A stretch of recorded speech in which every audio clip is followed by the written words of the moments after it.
días, Fernán. Buenos días, Moraimi. Buenos días. Juan Carlos y a toda la audiencia hermosa que está siempre sintonizándonos aquí en el Reto de los Teólogos. Seguro que sí. Hoy un día muy especial. Usted trae algo bien lindo ya mismo. Oh, sí, ya mismito. Sí, Después de las preguntas, claro, usted se me queda allí porque tenemos una sorpresa preciosa. Qué bueno. ¿Y por dónde arrancamos hoy? Vamos a comenzar con la pregunta de Juan Carlos, que está interesante. Y es una pregunta que nos da espacio para ser abundantes en la respuesta. Esta preguntita esta mañana dice, voy a comenzar a recopilar información del por qué damos o debemos de ofrendar a Dios. Cualquier aporte que me pueda hacer sería brutal para mí, dice esta oyente. Muy bien, vamos a entrar aquí en un tema muy difícil, porque fíjate que el tema de la ofrenda tiene que ver con dinero. Y el tema del dinero es un tema que se ha convertido en un tema muy difícil dentro de la iglesia de Jesucristo, muy delicado. ¿Por qué es tan delicado el tema del dinero? Porque las personas pueden irse a cualquiera de dos extremos. Dice la palabra del Señor, siempre me gusta ir a las Sagradas Escrituras, y voy a leerte la primera carta a Timoteo, capítulo 6, versículo 10. Escucha las palabras del apóstol Pablo. Dijo Pablo, porque el amor al dinero es raíz de toda clase de males, y hay quienes por codicia se han desviado de la fe y se han causado terribles sufrimientos. Mira qué interesante. ¿Por qué digo? Comienzo respondiendo que el tema del dinero es un tema muy delicado. El apóstol Pablo le dijo a su hijo espiritual Timoteo, número 1, que es la raíz de toda clase de males. Número 2, que por causa del dinero, muchísima gente se ha desviado de la fe. Y número 3, el apóstol Pablo registra aquí en esta carta a Timoteo que por culpa del dinero se han causado terribles sufrimientos. Es por esta razón que el hablar del dinero dentro de la iglesia de Jesucristo se ha convertido en un tema delicado. Y es cierto, no voy a negarlo, que es cierto que en muchísimos lugares se le da mucho énfasis al tema del dinero, de la prosperidad, inclusive, ¿por qué no decirlo? Vamos a comenzar así, voy a entrar ahora en el contexto positivo y completamente bíblico.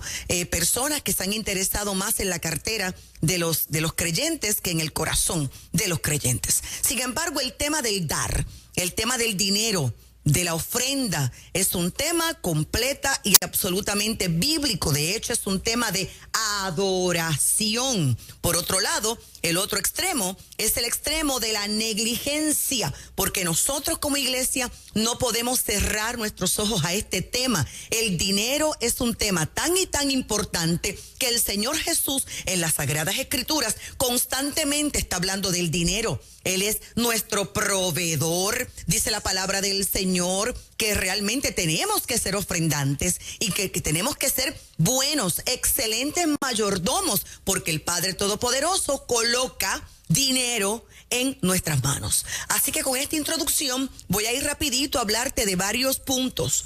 ¿Por qué tenemos que ofrendar? Porque es importante la ofrenda. En la palabra del Señor nos encontramos con Abraham, que ofrendaba.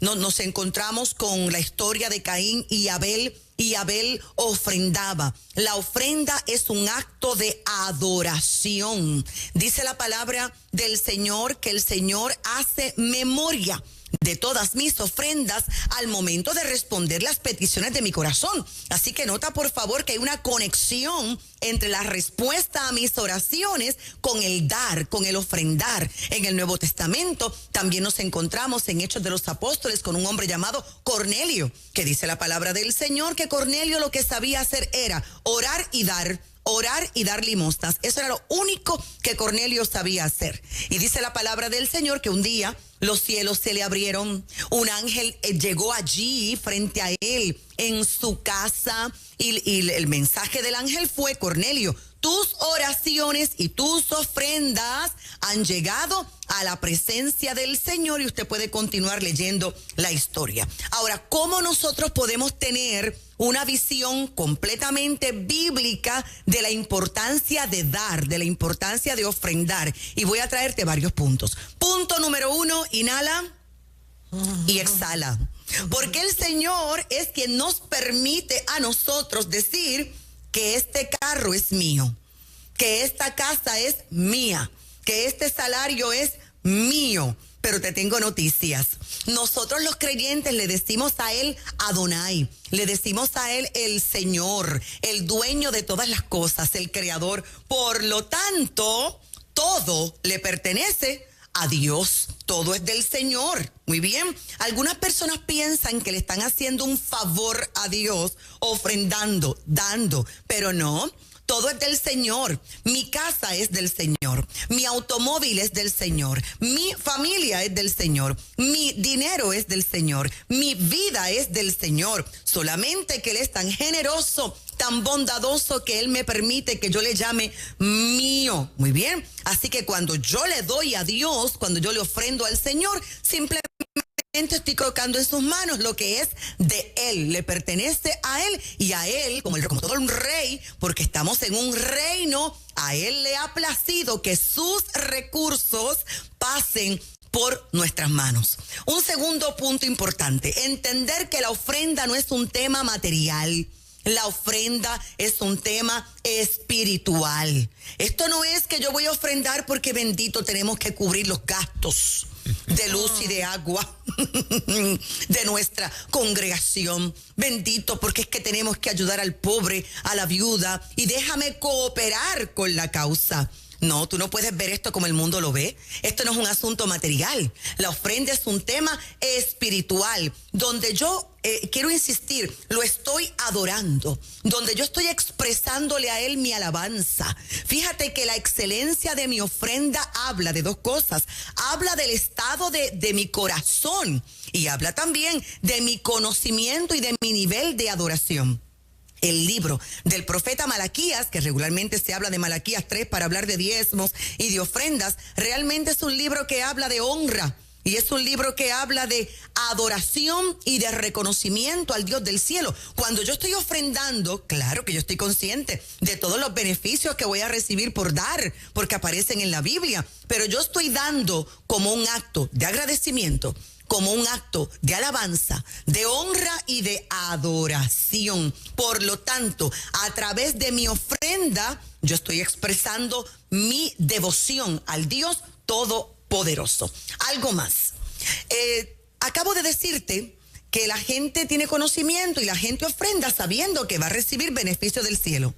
Ay, pero mi amor, ofrendar tratando de negociar con Dios beneficios.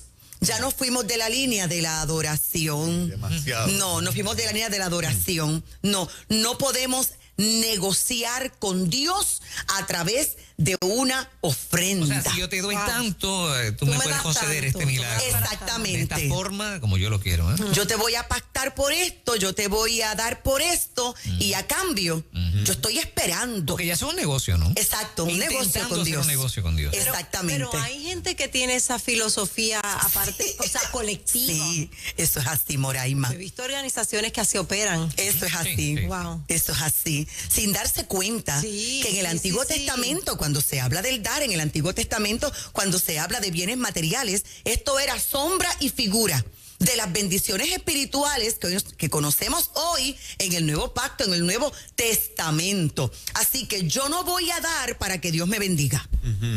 Yo doy porque ya el Señor me bendijo. Amén. Ya Dios me dio, ya Dios me bendijo. A veces hay gente que está por allí triste porque Dios no me da lo que yo estoy esperando que me dé. Ya Dios te dio mi corazón. Ya Dios te dio Y lo mucho. máximo que Él te podía dar. Y mucho. La salvación, la libertad, la vida eterna y aún la vida terrenal. Otra cosa, hay gente que entonces, sobre todo cuando hablamos del liderato dentro de la iglesia, que el diezmar, el ofrendar es una obligación. Mi amor, el ofrendar es un honor, es un privilegio. Claro que sí, que hay causas muy nobles para las cuales nosotros invertir, amén. Pero no hay causa más excelente que la obra de la expansión del evangelio aquí en la tierra, amén. Así que no es de extrañar que hay muchísimas personas y empresas, y esto hay que reconocerlo, paréntesis, porque mucho se habla de las empresas que aportan para una agenda en contra de Dios. Pero ¿por qué no hablar de empresas que aportan a la agenda del reino del Señor? y yo sé que no nos auspician aquí, ¿verdad? Pero Mary Kay, por ejemplo, productos de belleza Mary Kay, son cristianos y le aportan al Señor. Este restaurante muy próspero, Chick-fil-A se llama. Sí. Chick-fil-A, que ni siquiera abre los domingos.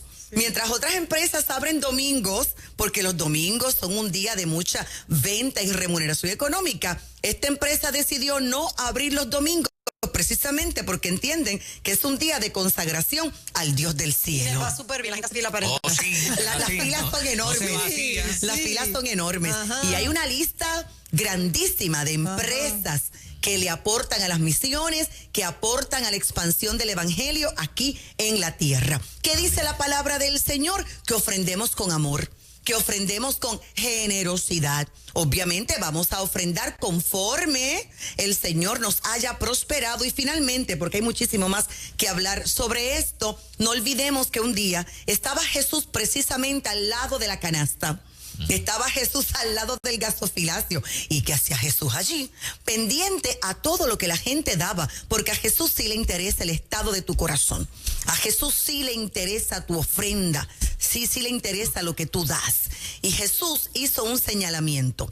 Jesús le dijo a los que estaban cerca de él, esta viuda dio más que aquellos que aparentemente dieron mayor cantidad, porque esta viuda dio todo lo que tenía, mientras aquellos dieron de aquello que les sobraba. A Jesús se le interesa. Yo no creo que Jesús estuviese exaltando la miseria y la pobreza de esta mujer. Yo creo que Jesús estaba exaltando su comunión, su devoción, su excelencia en darlo todo, y sobre todo Jesús estaba colocando la mirada en la gran recompensa que esta mujer iba a hacer. Termino de esta manera esta pregunta. En la segunda carta a los Corintios, capítulo 9, el apóstol Pablo dio instrucciones al particular. Dice la palabra del Señor: el que siembra escasamente también segará escasamente, y el que siembra generosamente, generosamente también se segará.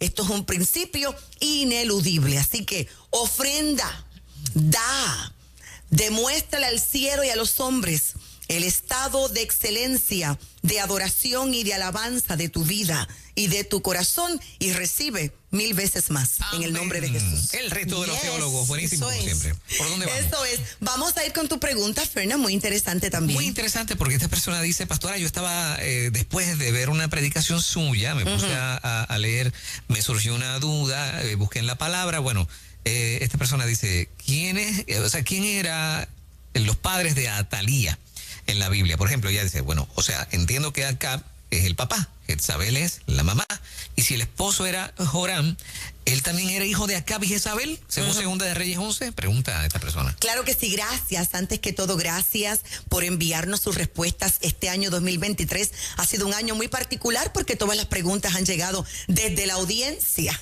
Así que muchísimas gracias por su amor, por su confianza y por su sintonía. Vamos a responder.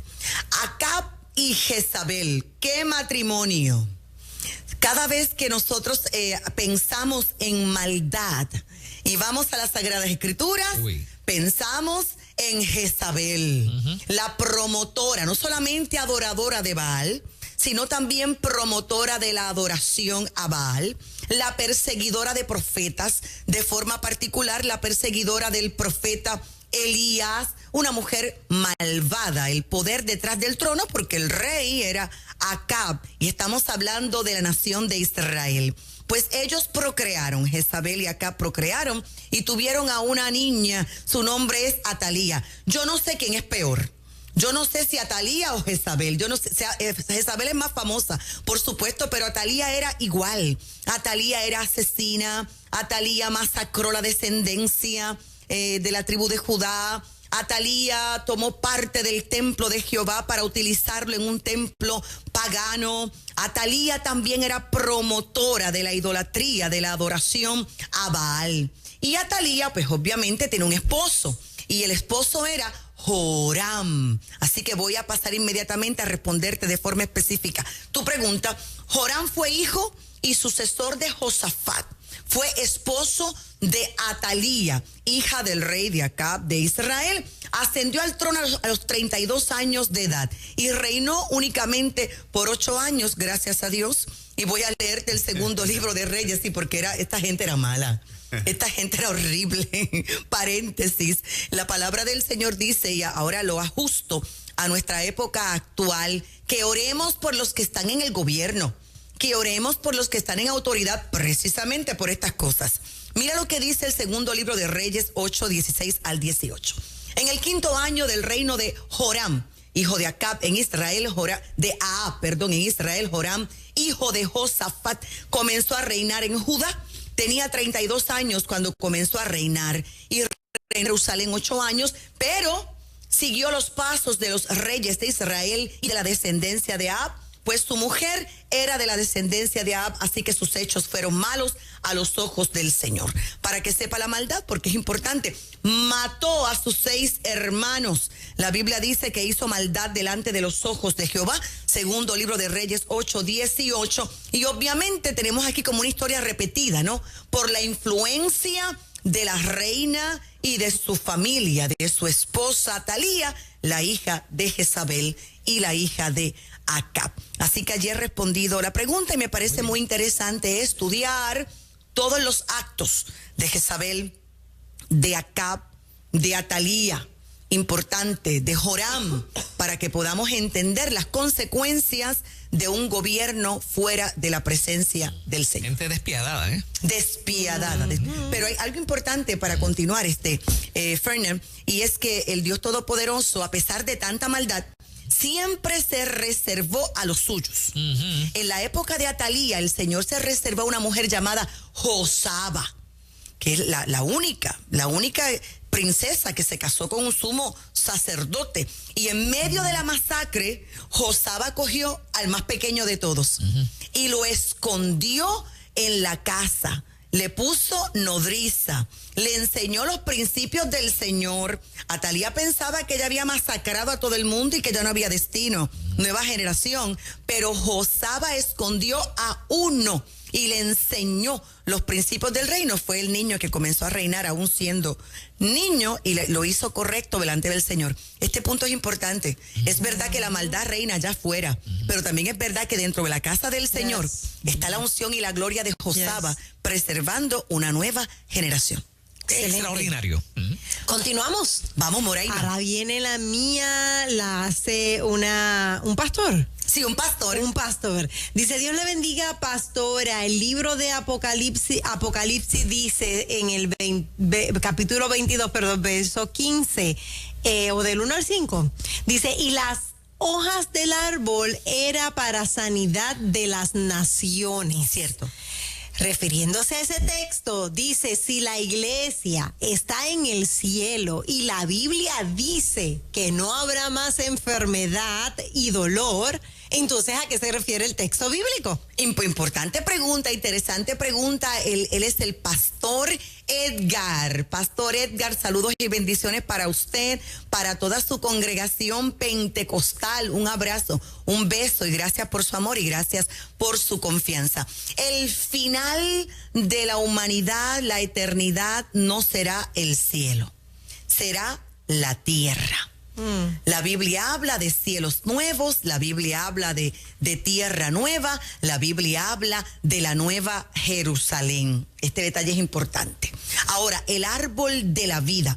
Aquí un tema muy relevante que es la restauración de todas las cosas. Y en el Viejo Testamento nos encontramos con varios árboles.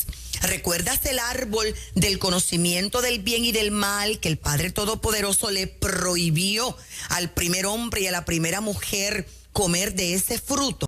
Pero ellos comieron de ese fruto.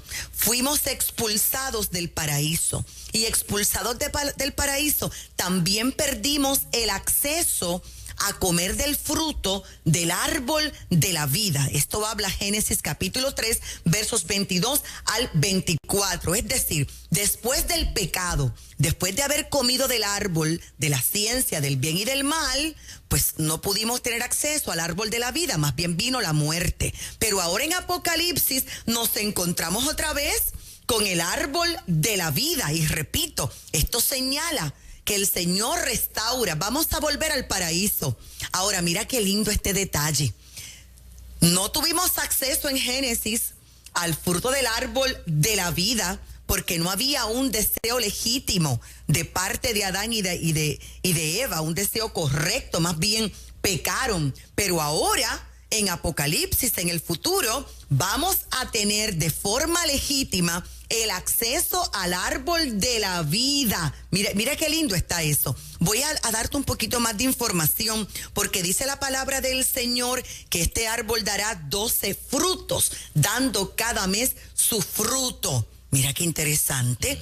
Si dice cada mes un fruto, quiere decir que en la eternidad sí vamos a tener cierta noción de lo que es el tiempo, porque aquí se define un año y aquí se define un fruto en cada mes. Así que algo ocurrirá en la eternidad, donde se va a marcar algo llamado tiempo, aunque sea eternidad. Otro detalle importante que nos encontramos aquí rápidamente es que mira qué lindo que en el cielo se come, porque si el árbol da fruto y ese fruto se puede comer y tiene hojas para sanidad de naciones, y nos encontramos en la Biblia con Jesús que después de resucitado comió, ¿lo recuerdan?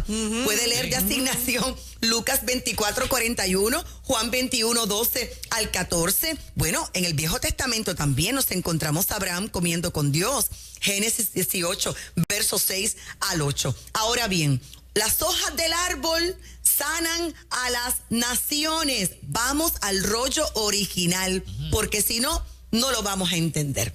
La palabra sanidad en el rollo original es la palabra terapeiam, de donde, una palabra griega, de donde se deriva al español la palabra terapéutico. Por lo tanto, si cambiamos aquí la palabra sanidad por dar salud eterna, dar salud plena, lo vamos a entender mejor. Muy bien. Ahora bien, estas ilustraciones, para terminar mi respuesta, tenemos siempre que darle un margen de que haya ilustraciones simbólicas aquí y no necesariamente unas ilustraciones literales. Yo sé que cantamos calles de oro, mar de cristal, porque es lo que dice la palabra del Señor, pero posiblemente cuando nosotros nos encontremos cara a cara con el escenario, vamos a decir, oh, ahora entiendo, es que la calle brilla tanto que parece de oro y el mar está transparente que parece de cristal,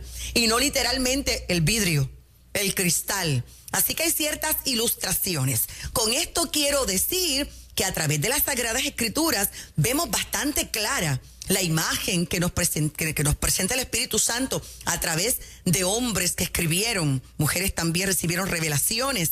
Pero cuando estemos cara a cara en la realidad, allí vamos a entenderlo completa y absolutamente. Posiblemente digamos, ahora entiendo, eso se parece a un río. Oye, es un mismo río, aunque no sé qué palabra puedo utilizar para describir tanta grandeza y tanta gloria aquí en su presencia. Qué maravilloso. Qué hermoso. Pastora, el reto de los teólogos, buenísimo como siempre, y nos preparamos para una sorpresa que trae. Tenemos una sorpresa. Tremenda así que sorpresa. Quédese allí, no se me retire, pero mientras tanto, déjame terminar aquí con lo mío. Espérate, sabes que puedes conseguir mis libros. Todavía tenemos algunos de Trasiego de Gloria y la Biblia Sefer Dabar, llamándonos al 787-644-2544. Recuerda que estamos pastoreando en Ponce. Hoy miércoles tenemos clase, enseñanza de las Sagradas Escrituras, y nos congregamos los domingos a las 9:30 de la mañana. Anota mi número, 787-644-2544. Pastora Marlene Arroyo, nos preparamos que trae algo chévere. Eso. No se vaya, no se vaya.